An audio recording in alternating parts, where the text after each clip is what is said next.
episode, I'm not even sure, 60-something at A.M.University, but I'm your host, Antoine Miller. It's my pleasure to have these two guests on this show. When I talked to Coach COLICCHIO, and he said that he came up with the idea of having him and Coach Allen on the show, I just thought it was brilliant. But for those that don't know, combined 10 state championships, combined 17 sectional championships, over 900 wins between the two of them. Going to be a Hall of Famer in New Jersey when they all hang it up. Coach Allen already started that process, but to the right of me, to your left, former head coach now of Atlantic City, head coach Gene Allen, and to my left, to your right, current coach of Elizabeth. For now, I guess, until you decide to hang it up. Pretty soon, real soon. I'll be following Gene. Hey, fellas. Thank you for having me. I appreciate y'all coming on. Pleasure. Man, listen, it means the world. So just getting into it. So watching you two from afar, I never met Coach Allen in person. I just met Coach COLICCHIO and built a relationship with him over the past couple years. I was always appreciative of the way you two went about things, as far as a coach's standpoint, as far as a team standpoint, the physicality that both of your teams play with, the defensive intensity that both of your teams play with, the fundamentals that both of your teams play with. And I'm actually going into my first year as a head coach in Camden at Kipp High School, and I want y'all to correct me if I'm wrong. Like, when you start building a program, like it kind of feels like you on an island alone. You know, like, because you're trying to lay a framework that everyone around you is not accustomed to. If they play basketball somewhere else, if the parents saw basketball somewhere else, the AD, etc.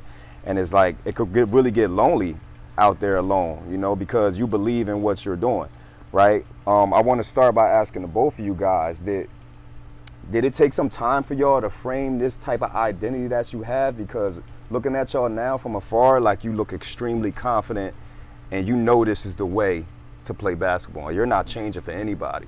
So did it take some time, or did you always, you know, have that mind frame as far as how to go about things? Nah, I think I've always had that mind frame. I guess the best compliment I can get is my teams play like I played. I wasn't a great shooter, wasn't a great scorer, but I would take charges, dive on the floor, real gritty, you know, and that enabled me to play in high school and play in college. And I just try and get our teams to take on our personality. And I think Gene would agree. Our teams do take on our personality. You know, sometimes people sit behind us and say, man, these kids ain't gonna take this from you guys. I know I've never had a kid answer me back, and I know Gene's never had a kid answer him back. Because at the end of the day, kids know that we're sincere, that we care about them. We want them to have a great future. It's not just about us winning games in high school. Anybody can do that. It's about getting that phone call, coach, I'm about to get married, and, you know, can you please come to my wedding? You know, I just had a kid, you know, I'd love you to come to the christening. It's a lifelong relationship, and I could not coach the way I coach without building that trust with not only my players, with my staff, and, you know, with our administration. I've been blessed to play for some great administrations too. Coach? Yeah, I definitely would co-sign what Phil just said.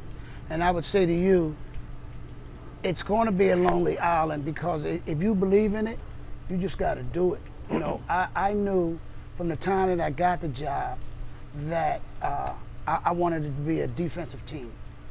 And I knew, this is prior to me knowing Phil, I knew there was one guy that, in my opinion, taught defense, and that was Coach Hurley. So the next thing I did was I signed up and worked a summer camp for 5 straight years. Picked his brain as much as I could. And, you know, I took those concepts that I learned from him and implemented them into our program. And, you know, and you know, I think the good thing is too, like Phil said, a lot of people just don't understand the relationships we build behind the scenes. You know, it's no way you could come at a kid the way I've come at kids if I didn't have a relationship and they didn't trust me. So again, like Phil said, I agree with everything he said. You know, why don't we get that part? Like, y'all both said the same thing about the relationships. Why don't we get that part? Why do we get so? I mean, I guess you just get infatuated with the winning portion and you just want to skip. There's a lot of people who are phony. You know, I say the same thing. You can fool adults, you can trick adults.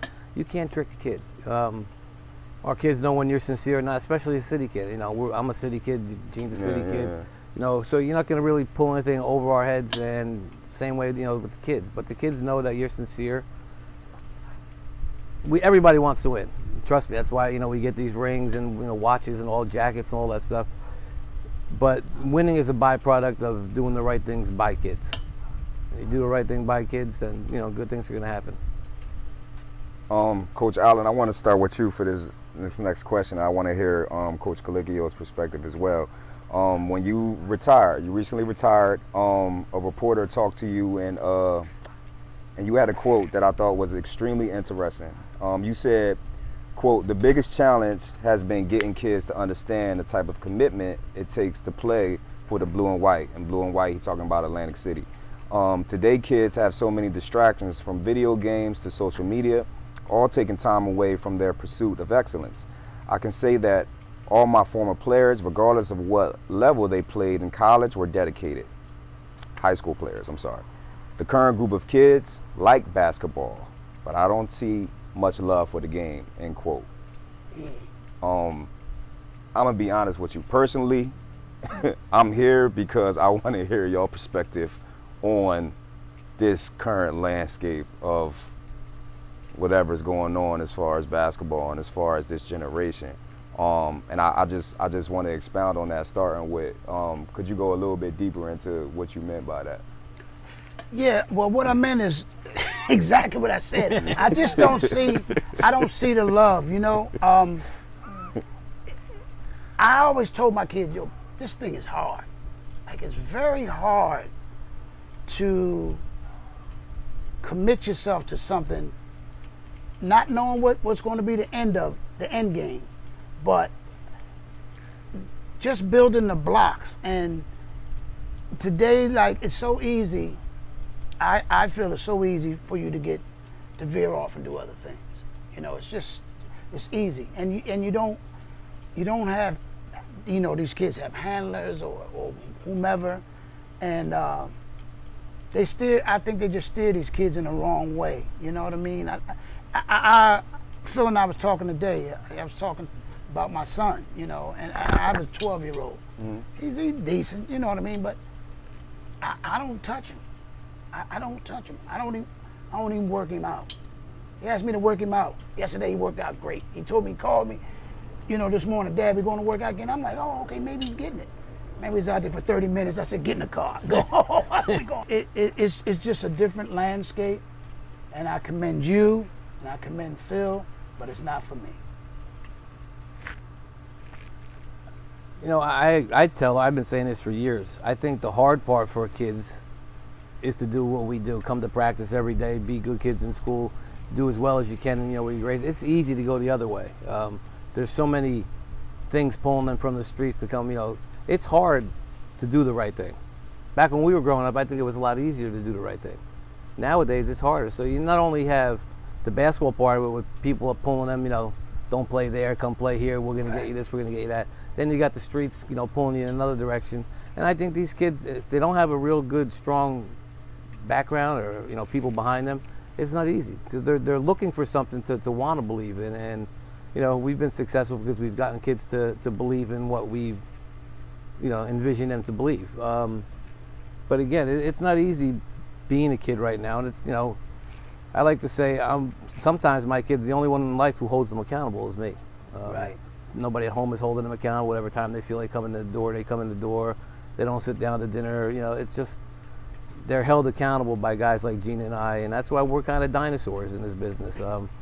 We are dinosaurs. He's already on his way out, and Dino the dinosaur is going to be right behind him. but is I hear you, but at the same time, y'all. I mean, y'all been doing it forever. So, but like, we need people like, because like you said, you might be the only person that's holding this kid accountable, but it's 25 other people in their life that could possibly have that responsibility. Like, all I could think about is the word war when I'm listening to what y'all saying. Like, I think that people in our position, we're in a real battle with what society is really trying to push on these kids. Because you can't blame the kids. No. No, right? no, You no. can't not at blame all. the kids. No. They're kids. Yeah. Right. you know, but it's so much around them. And then you got a person like Coach Allen that's saying the total opposite. It's like, what? Right. Right. He struggled with that a couple of years ago. I mean, Yeah. I always kid, you know, Atlantic City should build a statue of him in front of Atlantic City. When they named the gym after me in Linden, they should have put a statue up with him. I was sitting behind his bench one time. They were playing, who was it, St. Augustine? Yes. And they were losing. And people are turning to me in the stands. And I usually don't sit in the stands because I just feel uncomfortable. Oh, Coach, this is terrible. Coach Allen don't know what he's doing. I was like, he just won 3 Group 4 state championships. What are you talking about? You don't know what he's doing. Yeah, but you know, if you were coaching right now, if I was coaching what, I'd be getting my butt kicked the same way he is right now. It was like they didn't appreciate him. So a couple years ago when he had that little incident where he lost his job for a little bit and then brought him back, I think that was one of the most disgusting things I've ever seen in high school basketball, what they put this man through. Not because he's my friend, even if I didn't know him. But that's where you got outside people talking to, I don't want to say board members, but getting in people's ears. And the byproduct of it is a great man like him losing his job and having to fight to keep his job. I mean, it's not worth it. It really isn't. For, you know, I know this is, you know, what we do for a living, but, you know, I'm also at the end of the day a father. Gene's a father, you know, that's at the end of the day, that's, you know, we got to be able to go home and be able to want to be with our kids and spend time with our kids, not come home because I'm so tired, I got to watch game film, I got to do this, so, you know, it's a young man's game, you know. It is. All for you. Right.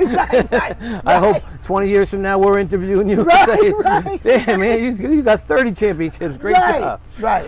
But no, really, it is. I mean, you know, Coach Hurley is an exception. If Coach Hurley, St. Anthony's was still open, he'd still be coaching. He's just unique. I always say, I like basketball. He loves basketball. He lives basketball. You know, we'll never see another person like him in our lifetime. I mean, agree. I adore the man. I've learned, you know, besides my own head coach, Ben Canlino, who I played for, there's nobody I've learned more from in the game of basketball than Coach Hurley. And there's a whole group of guys our age and from any age. You go to, you know, I was speaking at a clinic 2 years ago before COVID. I walk in, here's Coach Hurley talking to a group of 5th and 6th grade coaches. I said, hi, how you doing? I keep on walking. I really, but you know, he's just amazing person who just loves the game and just wants to see the game grow and flourish. Yeah, and I second that. I was at that same coaches clinic, and I spoke earlier, and but then the next summer he was down my way, and I went out there, you know, and he talked to me for 45 minutes, like, you know what I mean, and it was just, I agree with Coach. I like it. He loves it. Yeah. Coach Hurley's just unique. I'll tell you a great story, not to cut you off, Gene. We're getting ready to play in the Tournament of Champions final against St. Pat's. I get a phone call. What time is practice today? 3:30. It's Coach Hurley. You mind if I come? I said, Coach, I got a better idea. You come. I'll sit on the side. You run practice. He said, no, I want to come. Okay. I call up my assistant coach. Coach Hurley's coming to practice. What the hell? He goes, do what we do every day. Make up, you know, practice schedule. Let's just do what we do. So I said, all right, but I'm going to stick a couple of drills in there that I learned from him. So he had this one, it's called the V-cut drill. And he had, I think, 4 parts to it, and I added 4 more parts, so, you know, we had 8 parts. So I walked up to him during the break. I said, what'd you think of the V-cut drill? He said, that ain't the V-cut drill I showed you. I'm like, oh, God. He goes, you added 4 more parts to it. And he wrote them down.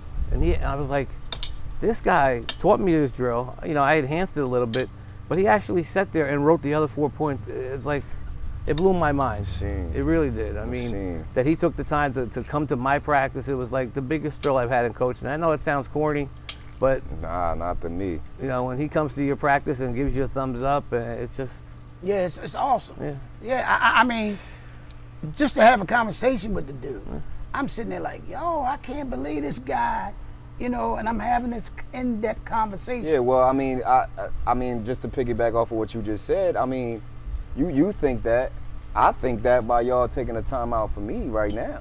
Y'all don't have to do this. I drove 2 hours to meet this man. Right. Just because I wanted to pick his brain. Right. He still didn't have to do it. Right. But somebody did it for him. Somebody did it for you. Right. You know, and I think that's the way that it has to be. Right. And you'll pay it back. Right. One day too, without a doubt. You know, again, 20 years from now, with a young coach, you'll pay it back because it's in you. Right. Yeah. You know, it's in you. Right. You know. Yeah.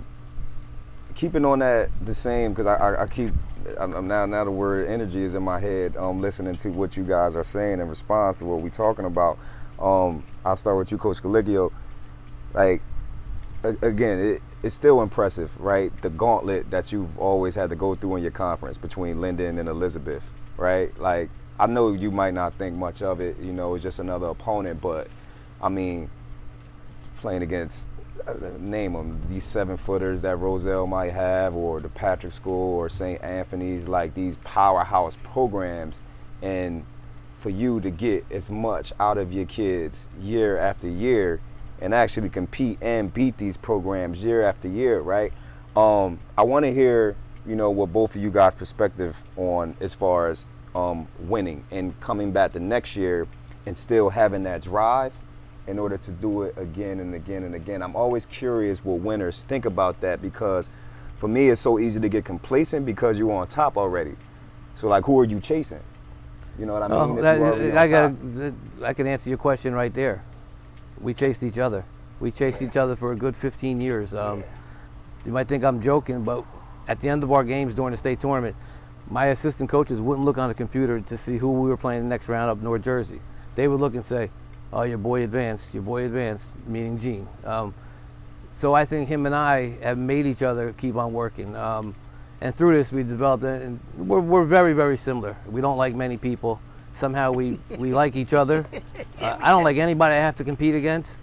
And I know Gene, though, and we've had this conversation a million times, but he's kept me going in the state level. The other part of that, you know, playing St. Pat's when they were ranked #1 in the country, and playing St. Anthony's when they were not only playing them, but beating them. We've had the luxury now of beating 3 teams that were that were at the time were #1 in the country. St. Anthony's we beat, St. Pat's when they were #1 in the country, and then Montrose Christian came up to play, what's the team from Las Vegas? Findlay Prep. We were supposed to be their warm-up game. Well, we warmed up by beating them. They finished #1 in the country that year. They only had 1 loss to us. They beat Findlay the next day by 50. But so playing all those teams and against all that talent, right in our own little section of New Jersey. I mean, add in St. Benedict's there. St. Mary's was very good for a while.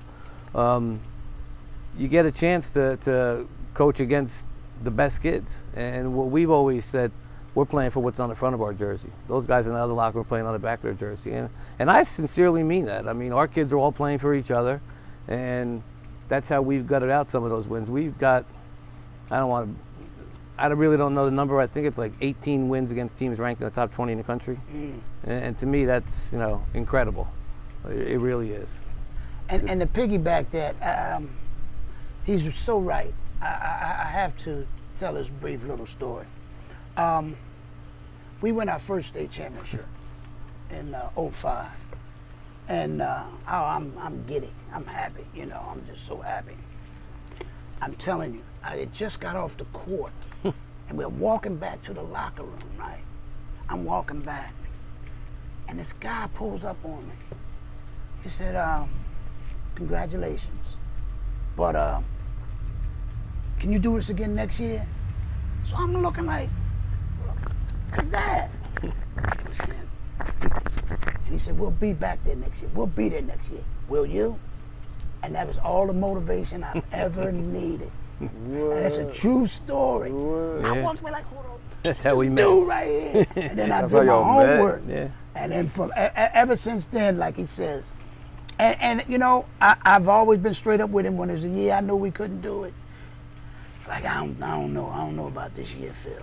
But I'll never forget, we played St. Anthony's at the Armory, and it was a tough game. He was like sitting right there, and he's like, "Yo, I see you at the rack." And right then and there, I knew that he saw something that I saw, and we would meet each other. And it's just been like that. Like you said, I don't like cajoling with a lot of coaches, but him and I, we have a great relationship, and you know, he's picked me up a lot of times. He doesn't know this, but he's picked my spirit up a lot of times when I was waning, you know, and it was a driving force to keep me going. So it's not so much the wins, because the wins will come, I think, if you teach it the right way and the kids buy in, the wins will come. But when you can get an opportunity to have somebody like that who's been so successful and so down to earth with you, it definitely motivates you to strive to be the best you can. And talk about giving back. This is a true story. 2000, we played St. Anthony's, third game of the year at Seton Hall in the tip-off classic, whatever it was back then, the Metro, whatever it was. We run a play at the buzzer, ball goes around, falls out, we lose by a point. I ran a three-pointer, enough for Jamal Tate, who was our best player. I used him as a decoy, ran it for somebody else. Kid got a wide open shot, Gregory Parker, and missed it. After the game, Hurley grabs me and he says, "You're going to be state champs this year." Now, we hadn't won yet. That was my first one in 2000. He said, "You're winning the state championship this year." I said, "I hope you're right, Coach." So when we won, I seen him 2 days later at the Tournament Champions lunch, and I walked right over to him. "Thanks. How are we going to do next year?" And he started laughing. But again, I said that to Gene. He motivated. Coach said that to me. It's just, guys like our age, I think, have figured out to do it the right way. The younger guys coming up, be true to yourself. Right. Be true to your kids. Yep. And be true to other coaches. If a kid's been in somebody's program for 3 years, 2 years, don't go after them. 100%. Leave them alone. Right. They can say, "Well, they called my assistant." What I always say, you're the head coach. It's your program. So just don't do that. Gene's had some great kids that people could have taken. They haven't. I've had some great players that have gotten taken. And it's just, to me, it's just not the right thing to do. I wouldn't do it. I'm not saying that we've never had transfers. Yes, we've had transfers. Don't get me wrong. I don't want to live in glass houses. But, just to go to an AAU game. The last time I was at an AAU basketball game was 1999. And I vowed I'd never go back to one. You better not. And you'll never see me at an AAU game. You better not, because it's 20 times worse. Yeah, that's what I hear. It's insane. Y'all just got me to thinking, you already alluded to your relationship a little bit, but it's just again, watching you two from afar, it's for me, the epitome of basketball is when I see two competitors, right? Whether it's two coaches or it's, in y'all situation, is two programs that's literally on the court trying to take each other's heads off. But as soon as after that whistle's blown, the respect is always there. Well, our teams, I don't know how many times we played each other, Gene, 5, 6 times. Never had a pushing match, never had words, never got in each other's faces. You've never seen that. What most people don't know is we scrimmage each other every year. Exactly. People would say, "How the hell you scrimmage him?" I didn't know that. Most likely you're going to meet in the Group 4 final. The team that you're going to see in December is not going to be the teams that you're going to see in always March. say So that. yeah, we're going to Right. scrimmage them. Right. People don't know that we scrimmaged the last 7, 8 years. Yeah. It was really more or less so we can get together. We'd get food for the kids, and we'd hang out for 2 hours and BS and have laugh and joke. Because no matter what he says, I laugh. No matter what he says, he laughs. So it's a pretty unique relationship. But and it was, and not to cut you off, Phil, but it was great too, because I could always use it as a motivator for my kids. You know what I'm saying? Because sometime down our end, we would be so much better than everybody else, but I could always refer back to that. And I would. It would, we'd have some practice. I was like, "Yo, remember what happened when we went up to Elizabeth? Remember what happened when we went up to Linden, that little ass gym, and you couldn't get a shot off. So don't think you're all that special, because we're going to see them again." So it's been like an odd ass relationship, but it's been a wonderful one because we are so similar. It's always the ones that just come out of thin air, not the ones that you force. You see a lot of these coaches, it's always uncomfortable to me seeing 7 coaches sitting here at a summer league game or something like that. I don't know, I just never felt like I really wanted to, be a part of that. I'm just being honest. I don't want to be in this fraternity per se. You know what I mean? There's 2 guys, I won't mention their names, Gene can if he wants, but I used to tell him all the time, the reason why you can't beat those 2 guys, you like them too much. He did tell me that. And I would tell him to stop being so nice to him, stop liking them so much. And it took him a while to beat them, but he finally did. But I think he kind of took my advice. He would, and he's right. He would always say that to me. He said, "The problem is, man, you like them too much. And they're good dudes. Don't get me wrong. But then I had to start thinking about what he was saying. Like, yo, he's right. I don't have that edge when it comes to them dudes. And like I said, when we were right, we would get over the hump. But he was right. I didn't go at those guys the same way I went at everybody else. And that's what I'm saying. He's always been honest with me. A lot of people, and you'll see it in this profession, man, are not going to be honest with you. They're just not. And I don't think that's being competitive. I think that's just being dishonest. And jealousy. Yeah, jealousy, right. Things of that nature. You're going to come across that. And you're going to have to sit down and navigate that for yourself, too, unless you got somebody like a dude like this that can keep it 100 with you, you know? Right. Just real quick, this just came, like, what was the burning drive for you guys, though? Like specifically, what makes you continuously get up in the morning just to be great at what you do? And not even just basketball, what you do for the kids on a regular, because you don't have to make these phone calls to these kids, right? That's just a fact. You could wait till November or whenever tryouts start now and just coach them then. You don't have to do what you have to do, but you still did it for however many years y'all been coaching. Like, what? Because I'm saying this, I'm putting this in perspective because this is an extremely tough and responsible position that we're in.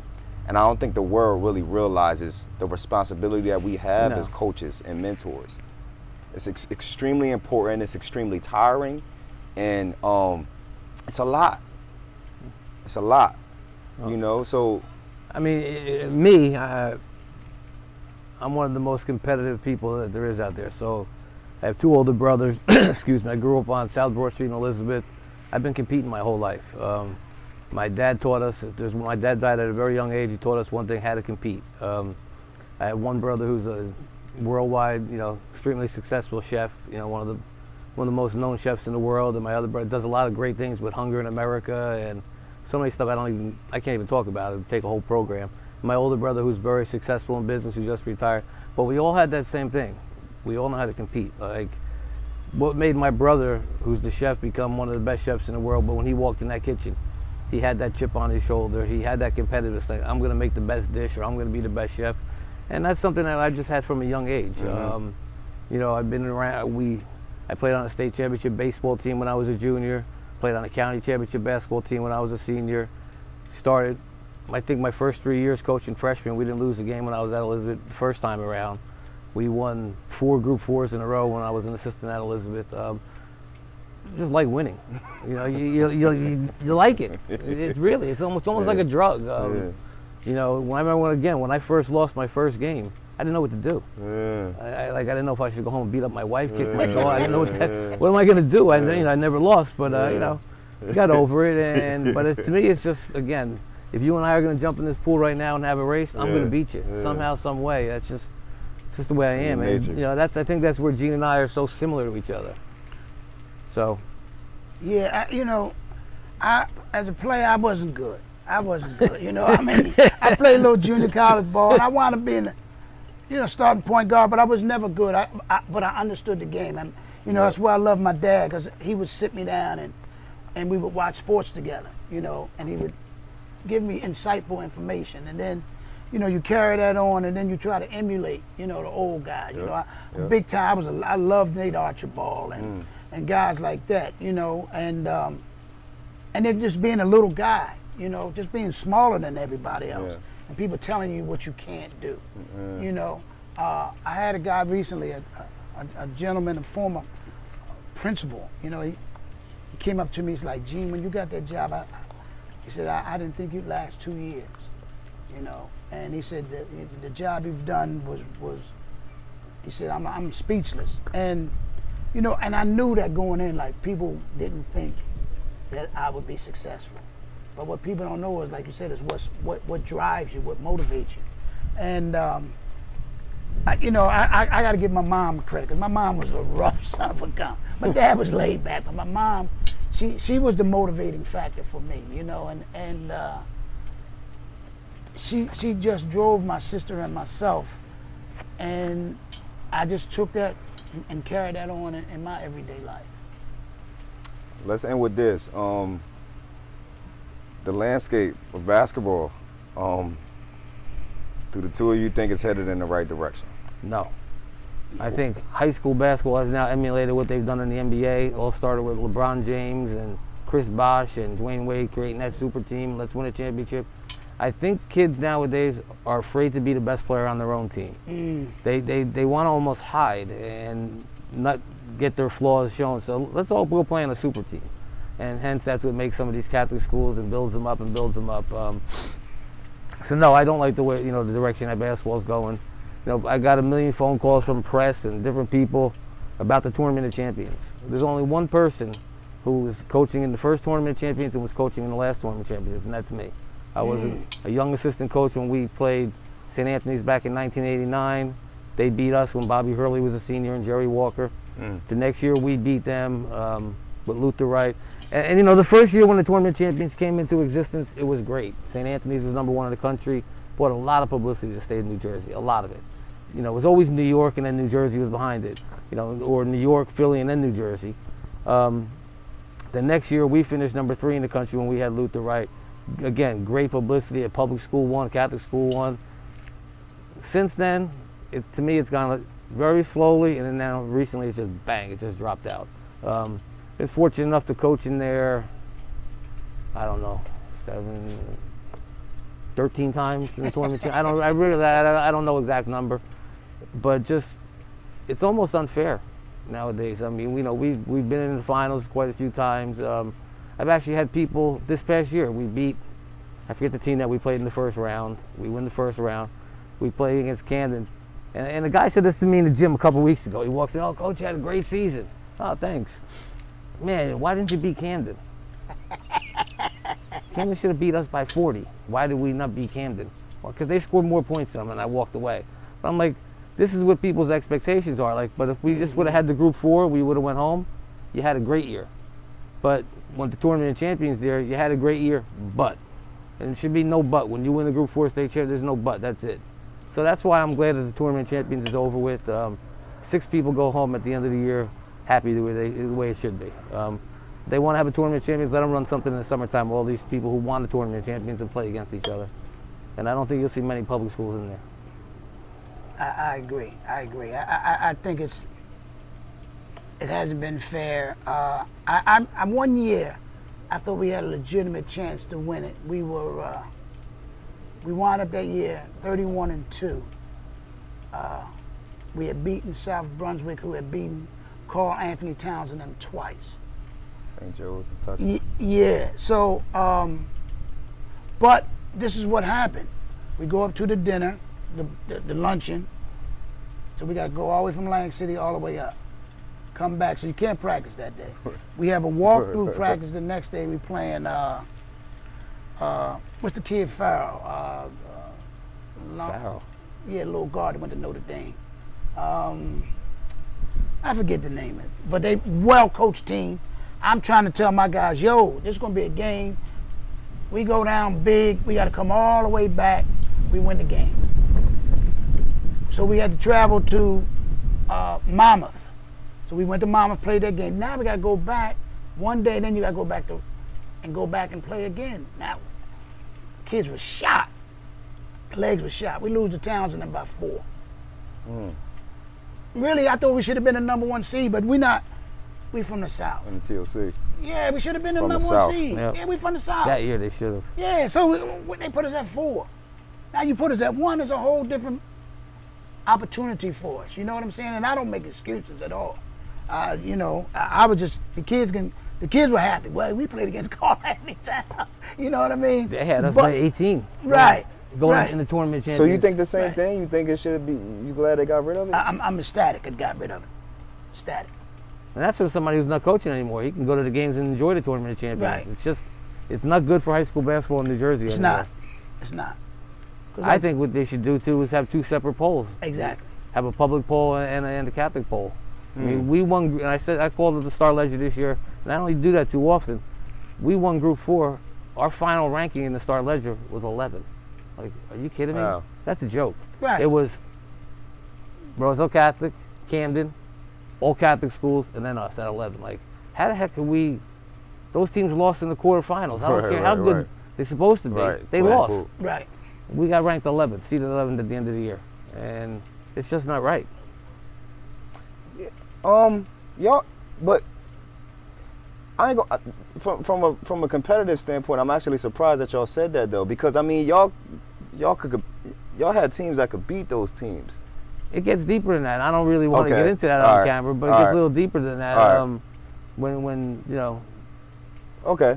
Yeah. I mean, When in you're your, losing kids for the wrong in your reasons. case, Yeah, so I I wasn't don't even. wanna, you know, I don't I really- wasn't even thinking. In your you know. case, I definitely understand. But it's, I should have. you know, Yeah. it's Now that I just, think they're about trying it. to build these super teams.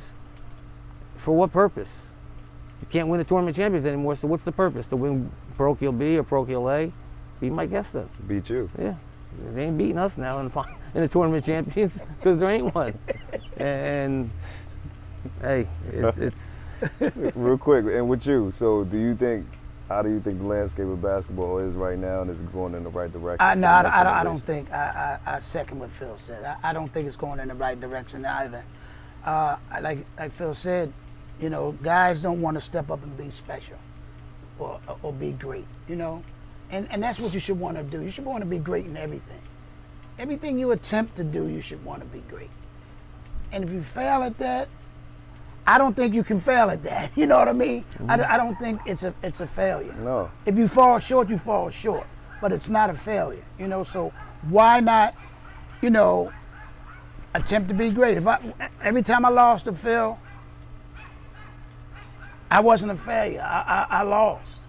But we made it there. Out of all the teams in Group 4, the 2 teams, we were one of the 2, you know. Was I happy about it? Absolutely not. You know what I mean? But in the end, the kids had a great year. We had Atlantic City had a great year. We just fell short. So I just don't like the way it's going. I'm like Phil now. I don't go to any, very rare. I went to one AAU, but it was a girls event. I don't go to any more AAUs. I just don't like it. I've never liked it though, to be honest with you. He was a different monster. Well, I want to say this on camera, like, you two guys are the reason that I'm in a position that I am now, and that I get up and do everything that I do on a daily basis and have the energy to do it, because I was always it's so funny y'all said that. I don't like many people either. And it's even you're gonna have a great career. It's even less people that I like that's coaches, you know, for various reasons, right? But the way you guys frameworked your whole system, like for me, it was an art. It was an artistic, like, just painting that you guys would make on a daily basis, and it's like year after year. Oh, well, they losing these guys, and it would just be 5 other guys that just come and just do the exact same thing, and it was just like. It was a masterpiece for me to see you guys coach, and I'm glad I got to see that, because I might not have known what basketball is supposed to look like. Like, you might say that you guys are dinosaurs. I disagree, because I think the way that you guys coach is the only way to sustain success in what we do. That's just my opinion. You might win a championship here and there and get lucky. It could happen, right? But it won't sustain success, because y'all breed the core values that not only transpires on the court, but will have these kids be successful citizens throughout life. And like you said, I think that's the most important part. That's the most important part. That's the most important part. I appreciate you guys. Yeah, thanks for coming up. Thanks for having me. Thank you. All right. Thank you. And It's been real. My man.